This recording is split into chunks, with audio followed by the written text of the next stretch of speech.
ಇನ್ನು ಯಡಿಯೂರಪ್ಪನವರ ಬಗ್ಗೆ ಮಾತನಾಡಿದ್ರೆ ಸುಮ್ಮನಿರೋದಿಲ್ಲ. ಯತ್ನಾಳ್ ಎಂಡ್ ಟೀಮ್ಗೆ ಬಿವೈ ವಿಜಯೇಂದ್ರ ಎಚ್ಚರಿಕೆಯನ್ನ ಕೊಟ್ಟಿದ್ದಾರೆ. ಯಡಿಯೂರಪ್ಪ ಅವರು ಹೋರಾಟದ ಮೂಲಕ ಪಕ್ಷ ಕಟ್ಟಿದವರು, ಅವ್ರ ಬಗ್ಗೆ ಮಾತನಾಡಿದ್ರೆ ನಾನು ಸುಮ್ಮನಿರೋದಿಲ್ಲ. ಯತ್ನಾಳ್ ಎಂಡ್ ಟೀಮ್ಗೆ ವಿಜಯೇಂದ್ರ ಈ ರೀತಿ ಎಚ್ಚರಿಕೆ ಕೊಟ್ಟಿರೋದು. ಅವರನ್ನ ಅವಮಾನಿಸುವ ಕೆಲಸ ಆಗ್ತಾ ಇದೆ. ಅವರ ಹೇಳಿಕೆಗಳನ್ನ ನಾನು ಸಹಿಸೋದಿಲ್ಲ. ಅವ್ರಿಗೆ ಹೇಳುವ ಪ್ರಯತ್ನ ಮಾಡದಿರುವುದು ದುರ್ದೈವ. ನಾನು ಮಾತನಾಡಬಾರ್ದು ಅಂತ ಅಂದ್ಕೊಂಡಿದ್ದೆ. ಹಿರಿಯರನ್ನ ಕಡೆಗಣಿಸ್ತಿದ್ದಾರೆ, ಅಪಮಾನ ಮಾಡ್ತಾರೆ ಅಂತ ವಿಜಯೇಂದ್ರ ಅವರು ತಮ್ಮ ತಂದೆ ಬಗ್ಗೆ ಯಾರೇ ಕೆಟ್ಟದಾಗಿ ಮಾತನಾಡಿದ್ರು ಕೂಡ, ಅಪಮಾನ ಮಾಡಿದ್ರು ಕೂಡ ನಾನು ಸುಮ್ಮನಿರಲ್ಲ ಅಂತ ಇವತ್ತು ಸಿಡಿದೆದ್ದಿದ್ದಾರೆ. ನಾನು ಅಂತಹ ಅಪಮಾನ ಮಾಡಿಲ್ಲ, ಎಂದೂ ಆ ರೀತಿ ನಡ್ಕೊಂಡಿಲ್ಲ ಅಂತ. ಅಂದರೆ ನಾನು ಕೂಡ ನಮ್ಮ ತಂದೆಗೆ ಅಪಮಾನ ಮಾಡಿದ್ದೀನಿ, ಅವರನ್ನ ಕಡೆಗಣಿಸ್ತಿದ್ದೀನಿ ಅಥವಾ ಹಿರಿಯ ಶಾಸಕರನ್ನ ಕಡೆಗಣಿಸ್ತಿದ್ದೀನಿ ಅಂತ ಏನು ಹೇಳಿಕೆ ಕೊಡ್ತಿದ್ದಾರಲ್ಲ, ಅದ್ಯಾವುದನ್ನು ಕೂಡ ನಾನು ಸಹಿಸೋದಿಲ್ಲ. ಆ ರೀತಿ ನಾನು ನಡ್ಕೊಂಡಿಲ್ಲ. ಪದೇ ಪದೇ ಈ ರೀತಿ ಹೇಳಿದ್ರೆ ಹೇಗೆ? ಹೈಕಮಾಂಡ್ ಕ್ರಮವನ್ನ ಜರುಗಿಸಲಿ. ಹೈಕಮಾಂಡ್ಗೆ ಒತ್ತಾಯಿಸಿದ್ದಾರೆ ಬಿಜೆಪಿ ರಾಜ್ಯಾಧ್ಯಕ್ಷ ಬಿವೈ ವಿಜಯೇಂದ್ರ. ನಾನೇನಾದ್ರೂ ಆ ರೀತಿ ಮಾಡಿದ್ದೀನಿ ಅಂದ್ರೆ ಹೈಕಮಾಂಡೇ ಕ್ರಮ ಜರುಗಿಸಲಿ.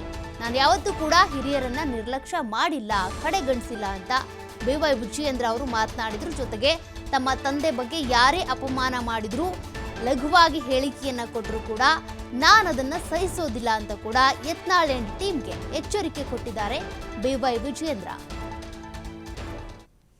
ಒಂದು ದುಃಖದ ಸಂಗತಿ ಅಂತ ಹೇಳಿದ್ರೆ, ದುರ್ದೈವ ಅಂತ ಹೇಳಿದ್ರೆ, ವಿಜಯೇಂದ್ರ ಬಗ್ಗೆ ಯಾರು ಏನ್ ಬೇಕಾದ್ರೂ ಹಗುರವಾಗಿ ಮಾತಾಡ್ಕೊಳ್ಳಿ, ಅದ್ರ ಬಗ್ಗೆ ಸಹಿಸ್ಕೊಳ್ತೇನೆ. ಹಿರಿಯರು ಮಾತನಾಡಬೇಕಾದ್ರೆ ಯುವಕರಾಗಿ ಅದನ್ನು ಸಹಿಸ್ಕೊಂಡು ಹೋಗಬೇಕು.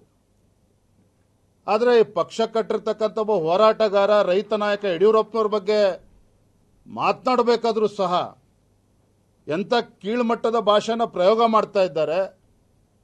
ಅವೆಲ್ಲವನ್ನೂ ಕೂಡ ನೋಡ್ಕೊಂಡು ಕೂರ್ತಕ್ಕಂಥದ್ದು ಅಪರಾಧನೇ. ಇವತ್ತು ಅನೇಕ ಹಿರಿಯರು ಕೂಡ ಕಳೆದ 1 ವರ್ಷದಿಂದ ನಿರಂತರವಾಗಿ ಯಡಿಯೂರಪ್ಪನವ್ರನ್ನ ತೇಜೋವಧೆ ಮಾಡ್ತಕ್ಕಂಥ ಕೆಲಸ ಆಗ್ತಾ ಇದೆ. ಯಡಿಯೂರಪ್ಪನವರಿಗೆ ಅವಮಾನ ಮಾಡ್ತಕ್ಕಂಥ ಕೆಲಸ ಮಾಡ್ತಾ ಇದ್ದಾರೆ. ಈ ಹೇಳಿಕೆಗಳೇನು ನೀಡ್ತಾ ಇದ್ದಾರೆ, ಯಾರೇ ನೀಡ್ತಾ ಇರ್ಬೋದು, ಆ ಹೇಳಿಕೆಗಳು ತಪ್ಪು, ಅದು ಸರಿಯಲ್ಲ, ಈ ರೀತಿ ಹೇಳಿಕೆ ಕೊಡಬೇಡಿ, ಕಾರ್ಯಕರ್ತರಿಗೆ ನೋವಾಗ್ತದೆ ಅನ್ನುವುದು ಒಂದು ಬಾರಿನೂ ಕೂಡ ಯಾರೂ ಕೂಡ ಅವ್ರಿಗೆ ಹೇಳ್ತಕ್ಕಂಥ ಪ್ರಯತ್ನನೂ ಕೂಡ ಮಾಡದೇ ಇರ್ತಕ್ಕಂಥದ್ದು ದುರ್ದೈವ ಅಂತೇಳಿ ಸಂದರ್ಭ ಹೇಳೋದಕ್ಕೆ ಇಚ್ಛಪಡ್ತೇನೆ. ಆದರೆ ಒಂದು ಮಾತನಾಡಿ ಸಂದರ್ಭ ಸ್ಪಷ್ಟಪಡಿಸ್ತೇನೆ. ನಾನು ಮಾತನಾಡಬಾರ್ದು ಅಂದ್ಕೊಂಡಿದ್ದೆ, ಆದರೆ ಪದೇ ಪದೇ ವಿಜಯೇಂದ್ರ ಹಿರಿಯರನ್ನ ವಿಶ್ವಾಸಕ್ಕೆ ತೆಗೆದುಕೊಂಡು ಹೋಗ್ತಾ ಇಲ್ಲ. ವಿಜಯೇಂದ್ರ ಏಕಪಕ್ಷೀಯವಾಗಿ ನಿರ್ಧಾರ ಮಾಡ್ತಾ ಇದ್ದಾರೆ. ಒಂದು ರೀತಿ ನನ್ನನ್ನು ಅಪರಾಧಿ ಸ್ಥಾನದಲ್ಲಿ ನಿಲ್ಲಿಸ್ತಕ್ಕಂಥ ಪ್ರಯತ್ನ ಕೆಲವರು ಮಾಡ್ತಾ ಇದ್ದಾರೆ. ಹಿರಿಯರಿಗೆ ಎಷ್ಟು ಸಮಾಧಾನ ಆಗಿದೆ ನನ್ನ ಕೆಲಸದ ಬಗ್ಗೆ ನನಗೆ ಗೊತ್ತಿಲ್ಲ. ಆದರೆ ಅವ್ರಿಗೆ ಅವಮಾನ ಮಾಡ್ತಕ್ಕಂಥ ನಿಟ್ಟಿನಲ್ಲಿ ರಾಜ್ಯದ ಅಧ್ಯಕ್ಷನ ಯಾವತ್ತೂ ಕೂಡ ನಡ್ಕೊಂಡಿಲ್ಲ. ರಾಜ್ಯದ ಅಧ್ಯಕ್ಷ ಅಂತಕ್ಕಂಥದ್ದು ಜವಾಬ್ದಾರಿ. ರಾಜ್ಯದ ಪಕ್ಷದ ಹಿರಿಯ ಮುಖಂಡರಿಗೆ ಅವಮಾನ ಮಾಡ್ತಕ್ಕಂಥ ನಿಟ್ಟಿನಲ್ಲಾಗಲಿ, ಅವರಿಗೆ ನೋವು ತರ್ತಕ್ಕಂಥ ನಿಟ್ಟಿನಲ್ಲಿ ಯಾವತ್ತೂ ಕೂಡ ನಡ್ಕೊಂಡಿಲ್ಲ. ನನ್ನ ಕೆಲಸದ ಬಗ್ಗೆ ಅವ್ರಿಗೆ ಎಷ್ಟು ಸಂತೋಷ ಇದೆಯಲ್ಲ ಗೊತ್ತಿಲ್ಲ, ಕಾರ್ಯಕರ್ತರಿಗಂತೂ ತೃಪ್ತಿ ಇದೆ. ಅದನ್ನು ಕೂಡ ನಾನು ಸ್ಪಷ್ಟಪಡಿಸ್ತೇನೆ. ಯಾಕಂದರೆ ವಿಜಯೇಂದ್ರಗೆ ಅವಮಾನ ಮಾಡಲಿ, ಆದರೆ ಕಾರ್ಯಕರ್ತರಿಗೆ ಅವಮಾನ ಮಾಡ್ತಕ್ಕಂಥ ಅಧಿಕಾರ ನನಗೂ ಇಲ್ಲ, ಯಾರಿಗೂ ಕೂಡ ಇಲ್ಲ. ತಮ್ಮದು ಏನೇ ಅಭಿಪ್ರಾಯಗಳಿದ್ರೂ ಕೂಡ ನಾನು ಹಲವಾರು ಬಾರಿ ಹೇಳಿದ್ದೇನೆ, ಪಕ್ಷದ ವರಿಷ್ಠರಲ್ಲಿ ಹೇಳ್ಕೊಳ್ಳಿ, 4 ಗೋಡೆ ಮಧ್ಯೆ ಮಾತಾಡಲಿ. ಅದು ಈ ರೀತಿ ದಿನ ಬೆಳಗಾದರೂ ಈ ರೀತಿ ಹೇಳ್ತಕ್ಕಂಥದ್ದು ಅವರ ಒಂದು ಹಿರಿತನಕ್ಕೂ ಕೂಡ ಗೌರವ ಬರೋದಿಲ್ಲ, ಪಕ್ಷಕ್ಕೂ ಕೂಡ ಗೌರವ ಬರೋದಿಲ್ಲ. ಕಾರ್ಯಕರ್ತರು ಕೂಡ ತಲೆ ಎತ್ಕೊಂಡು ಓಡಾಡದೇ ಇರತಕ್ಕಂಥ ಪರಿಸ್ಥಿತಿ ನಿರ್ಮಾಣ ಆಗಿದೆ.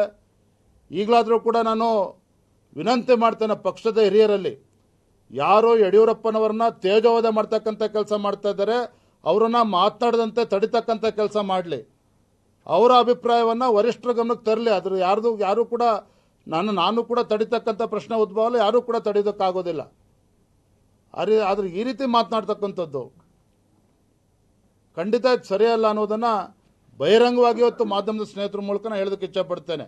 ಆದರೆ ಒಂದು ದುಃಖದ ಸಂಗತಿ ಅಂತ ಹೇಳಿದ್ರೆ, ದುರ್ದೈವ ಅಂತ ಹೇಳಿದ್ರೆ, ವಿಜಯೇಂದ್ರ ಬಗ್ಗೆ ಯಾರು ಏನು ಬೇಕಾದ್ರೂ ಹಗುರವಾಗಿ ಮಾತಾಡ್ಕೊಳ್ಳಿ, ಅದ್ರ ಬಗ್ಗೆ ಸಹಿಸ್ಕೊಳ್ತೇನೆ. ಹಿರಿಯರು ಮಾತನಾಡಬೇಕಾದ್ರೆ ಯುವಕರಾಗಿ ಅದನ್ನು ಸಹಿಸ್ಕೊಂಡು ಹೋಗಬೇಕು. ಆದರೆ ಈ ಪಕ್ಷ ಕಟ್ಟಿರ್ತಕ್ಕಂಥ ಒಬ್ಬ ಹೋರಾಟಗಾರ, ರೈತ ನಾಯಕ ಯಡಿಯೂರಪ್ಪನವ್ರ ಬಗ್ಗೆ ಮಾತನಾಡಬೇಕಾದ್ರೂ ಸಹ ಎಂಥ ಕೀಳ್ಮಟ್ಟದ ಭಾಷೆನ ಪ್ರಯೋಗ ಮಾಡ್ತಾ ಇದ್ದಾರೆ. ಅವೆಲ್ಲವನ್ನೂ ಕೂಡ ನೋಡ್ಕೊಂಡು ಕೂರ್ತಕ್ಕಂಥದ್ದು ಅಪರಾಧನೇ.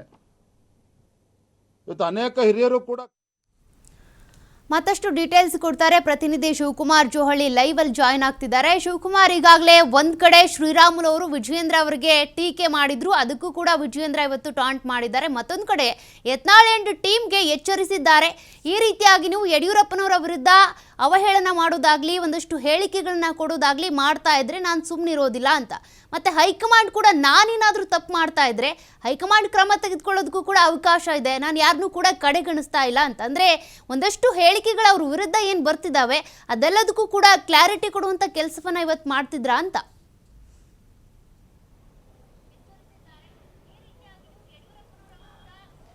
ಸೌಖ್ಯ, ಈಗಷ್ಟೇ ಬಿಜೆಪಿ ರಾಜ್ಯಾಧ್ಯಕ್ಷರಾಗಿರುವಂಥ ವಿಜಯೇಂದ್ರ ಅವರು ಸುದ್ದಿಗೋಷ್ಠಿಯನ್ನು ಮಾಡಿದ್ರು. ಸುದ್ದಿಗೋಷ್ಠಿಯಲ್ಲಿ ಅವರು ಬಹಳಷ್ಟು ವಿಚಾರಗಳನ್ನು ಇವತ್ತು ಪ್ರಸ್ತಾಪ ಮಾಡಿದ್ದಾರೆ.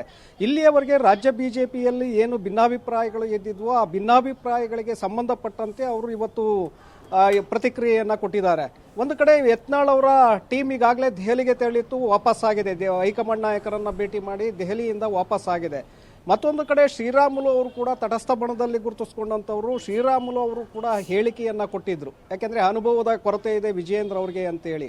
ಸೊ ಅದಕ್ಕೂ ಕೂಡ ಇವತ್ತು ವಿಜಯೇಂದ್ರ ಅವರು ಪ್ರತಿಕ್ರಿಯೆಯನ್ನು ಕೊಟ್ಟಿದ್ದಾರೆ.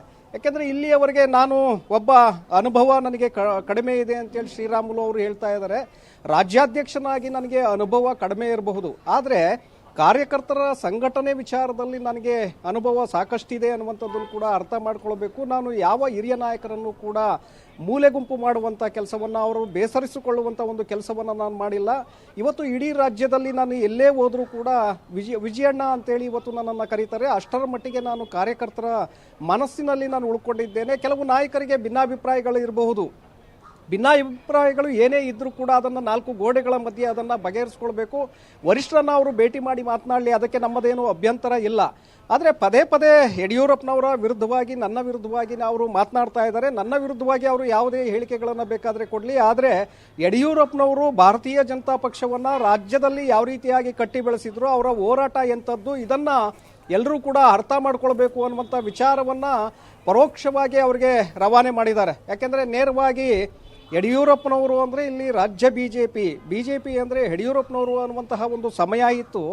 ಅದನ್ನು ಎಲ್ಲರೂ ಕೂಡ ಅರ್ಥ ಮಾಡ್ಕೊಳ್ಬೇಕಾಗತ್ತೆ. ಯಾರೂ ಕೂಡ ಬಿಜೆಪಿ ಪಕ್ಷವನ್ನು ಇಷ್ಟರ ಮಟ್ಟಿಗೆ ಕಟ್ಟಿ ಬೆಳೆಸಿದವರಲ್ಲ, ಅದನ್ನು ಕಟ್ಟಿ ಬೆಳೆಸಿದಂಥವರು ಯಡಿಯೂರಪ್ಪನವರು ಅನ್ನುವಂಥದ್ದನ್ನು ಅರ್ಥ ಮಾಡ್ಕೊಳ್ಳಿ ಅಂತೇಳಿ ಅವರು ಪರೋಕ್ಷವಾಗಿ ಎಲ್ಲ ನಾಯಕರು ಯಾರು ಸಿಡಿದು ನಿಂತಿದ್ದಾರೆ ಅವರ ವಿರುದ್ಧವಾಗಿ ಅವರಿಗೆ ಒಂದು ರವಾನೆಯನ್ನು ಮಾಡಿದ್ದಾರೆ. ಹೈಕಮಾಂಡು ಈ ಸಂದರ್ಭದಲ್ಲಿ ಯಡಿಯೂರಪ್ಪನವರ ವಿರುದ್ಧವಾಗಿ ಏನು ಮಾತನಾಡ್ತಾ ಇದ್ದಾರೆ, ಅವರ ಮೇಲೆ ಕ್ರಮವನ್ನು ತೆಗೆದುಕೊಳ್ಬೇಕು ಅನ್ನುವಂಥ ವಿಚಾರವನ್ನು ಕೂಡ ಇವತ್ತು ಪ್ರಸ್ತಾಪ ಮಾಡಿದ್ದಾರೆ. ಯಾಕೆಂದರೆ ವಿಜಯೇಂದ್ರ ಅನುಭವ ಕೊರತೆ ಇಲ್ಲ, ರಾಜ್ಯಾಧ್ಯಕ್ಷರಾಗಿದ್ದಾರೆ, ಮೂಲೆ ಗುಂಪು ಮಾಡ್ತಾ ಇದ್ದಾರೆ, ಈ ರೀತಿಯಾದಂಥ ಆರೋಪಗಳನ್ನು ಕೆಲವರು ಮಾಡ್ತಾ ಇದ್ದಾರೆ. ಮಾಡ್ಕೊಳ್ಳಿ, ಅದಕ್ಕೆ ನನ್ನ ಬೇಸರ ಏನಿಲ್ಲ. ಆದರೆ ಪಕ್ಷವನ್ನು ಕಟ್ಟಿ ಬೆಳೆಸಿದಂತಹ ಹೋರಾಟದಿಂದ ಬಂದಂತಹ ಯಡಿಯೂರಪ್ಪನವರ ಬಗ್ಗೆ ಇವರು ಈ ರೀತಿಯಾಗಿ ಹೇಳಿಕೆಗಳನ್ನು ಕೊಡ್ತಾ ಇದ್ರೆ ಇದು ಪಕ್ಷ ಮತ್ತು ರಾಷ್ಟ್ರೀಯ ಮಟ್ಟದಲ್ಲೂ ಕೂಡ ಇದರ ಪರಿಣಾಮ ಬೀರುತ್ತೆ. ಹಾಗಾಗಿ ಪಕ್ಷಕ್ಕೆ ಮುಜುಗರ ತರುವಂತಹ ಇಂಥ ಹೇಳಿಕೆಗಳಿಗೆ ವರಿಷ್ಠರು ಕಡಿವಾಣವನ್ನು ಹಾಕಬೇಕು ಅನ್ನುವಂಥದ್ದನ್ನು ಕೂಡ ಅವರು ಹೇಳಿದ್ದಾರೆ. ಅಂದರೆ ಇಲ್ಲಿಯವರೆಗೆ ವರಿಷ್ಠರ ಬಗ್ಗೆ ಅವರು ಎಲ್ಲೂ ಕೂಡ ಮಾತನಾಡಿರಲಿಲ್ಲ. ಯಾಕೆಂದರೆ ಹೈಕಮಾಂಡ್ ಅಂದರೆ ಭಾರತೀಯ ಜನತಾ ಪಕ್ಷದಲ್ಲಿ ಶಿಸ್ತಿನ ಪಕ್ಷ. ಹೈಕಮಾಂಡ್ ಹೇಳಿದರೆ ಎಲ್ಲರೂ ಕೂಡ ಅದನ್ನು ಪಾಲನೆ ಮಾಡ್ತಾರೆ ಅನ್ನುವಂಥ ಮಾತಿತ್ತು. ಆದರೆ ಇಲ್ಲಿ ಯಡಿಯೂರಪ್ಪನವರ ವಿರುದ್ಧವಾಗಿ ಯತ್ನಾಳ್ ಅವರು ಇರ್ಬೋದು ಅಥವಾ ರಮೇಶ್ ಜಾರಕಿಹೊಳಿ ಇರ್ಬೋದು ಮಾತನಾಡ್ತಾ ಇದ್ದಾರೆ ಅಂದರೆ ಇದನ್ನು ಯಾವ ರೀತಿಯಾಗಿ ಹೈಕಮಾಂಡ್ ಸಹಿಸಿಕೊಂಡಿದೆ ಅನ್ನುವಂಥ ವಿಚಾರವನ್ನು ಕೂಡ ಇವತ್ತು ಪ್ರಶ್ನೆ ಮಾಡಿದ್ದಾರೆ ವಿಜಯೇಂದ್ರ ಅವರು. ಯಾಕೆಂದರೆ ನೇರವಾಗಿ ಹೈಕಮಾಂಡ್ ಇಲ್ಲಿ ವೀಕ್ ಆಗಿದೆ ಅಂತನೋ ಅಥವಾ ಅವರು ಕ್ರಮವನ್ನು ತೆಗೆದುಕೊಳ್ತಾನೋ ಅಂತೇಳಿ ಅಸಮಾಧಾನವನ್ನು ವ್ಯಕ್ತಪಡಿಸಿಲ್ಲ. ಪರೋಕ್ಷವಾಗಿ ಯಡಿಯೂರಪ್ಪನವರ ವಿಚಾರವನ್ನು ಪ್ರಸ್ತಾಪ ಮಾಡಿ ಯಡಿಯೂರಪ್ಪನವರ ಬಗ್ಗೆ ಆ ರೀತಿಯಾದಂಥ ಹೇಳಿಕೆಗಳನ್ನು ಕೊಡ್ತಾ ಇದ್ದಾರೆ. ಅವರ ಮೇಲೆ ಯಾಕೆ ನೀವು ಕ್ರಮವನ್ನು ತೆಗೆದುಕೊಳ್ತಾ ಇಲ್ಲ ಅನ್ನುವಂಥ ಪ್ರಶ್ನೆಯನ್ನು ಇವತ್ತು ಎತ್ತಿದ್ದಾರೆ. ಇದಕ್ಕೆ ಹೈಕಮಾಂಡ್ ನಾಯಕರು ಯಾವ ರೀತಿಯಾಗಿ ಉತ್ತರವನ್ನು ಕೊಡ್ತಾರೆ ನೋಡಬೇಕಾಗತ್ತೆ. ಸೌಖ್ಯ, ಥ್ಯಾಂಕ್ ಯು ಶಿವು ಡೀಟೇಲ್ಸ್ಗೆ.